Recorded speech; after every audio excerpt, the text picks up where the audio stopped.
پرانی یادیں۔ اس دور میں ماسٹر اگر بچے کو مارتا تھا تو بچہ گھر آ کر اپنے باپ کو نہیں بتاتا تھا، اور اگر بتاتا تھا تو باپ اسے ایک اور تھپڑ رسید کر دیتا تھا۔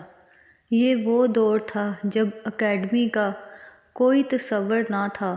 ٹیوشن پڑھنے والے بچے نکمّے شمار ہوتے تھے۔ بڑے بھائیوں کے کپڑے چھوٹے بہن بھائیوں کے استعمال میں آتے تھے، اور اسے کوئی شرمندگی کی بات نہیں سمجھا جاتا تھا۔ لڑائی کے موقع پر کوئی ہتھیار نہیں نکالتا تھا، صرف اتنا ہی کہہ دینا کافی ہوتا تھا کہ میں تمہارے ابا جی سے شکایت کروں گا۔ یہ سنتے ہی اکثر مخالف فریق کا خون خشک ہو جاتا تھا۔ اس وقت کے ابا جی بھی کمال کے تھے۔ صبح سویرے فجر کے وقت کڑکدار آواز میں سب کو نماز کے لیے اٹھا دیا کرتے تھے۔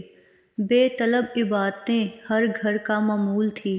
کسی گھر میں مہمان آ جاتا تو ارد گرد کے ہمسائے حسرت بھری نظروں سے اس گھر کو دیکھنے لگتے تھے، اور فرمائش کی جاتی تھی کہ مہمانوں کو ہمارے گھر بھی لے کر آئیں۔ جس گھر میں مہمان آ جاتا تھا وہاں پیٹی میں رکھے فنائل کی خوشبو والے بستر نکالے جاتے تھے، نئے تکیے رکھے جاتے تھے، مہمان کے لیے دھلا ہوا تولیہ لٹکایا جاتا تھا، اور غسل خانے میں نئی صابن کی ٹکیاں رکھی جاتی تھی۔ جس دن مہمان نے رخصت ہونا ہوتا تھا، سارے گھر والوں کی آنکھوں میں اداسی کے آنسو ہوتے تھے۔ مہمان جاتے ہوئے کسی چھوٹے بچے کے ہاتھ میں 10 کا نوٹ پکڑانے کی کوشش کرتا تو پورا گھر اس پر احتجاج کرتے ہوئے واپس کرنے میں لگ جاتا، پر مہمان ہر صورت نوٹ دے کر ہی جاتا۔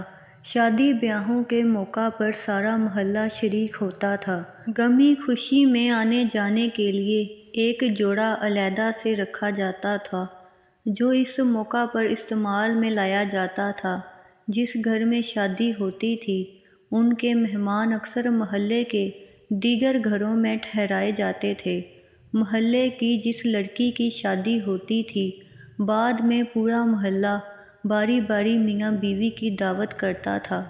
کبھی کسی نے اپنا عقیدہ کسی پر تھوپنے کی کوشش نہیں کی۔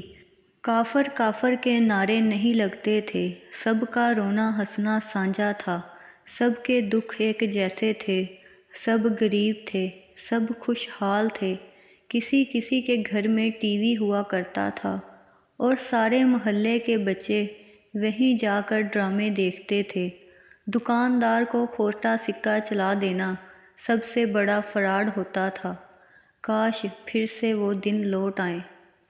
اس ویڈیو کو سن کر مجھے امید ہے کہ آپ کی بہت ساری یادیں تازہ ہو گئی ہوں گی، اور آپ کو ویڈیو اچھی لگی ہوگی۔ اچھی لگی ہے تو مجھے کمنٹ کر کے ضرور بتائیے گا، اور میرے چینل کو بھی سبسکرائب کر دیں۔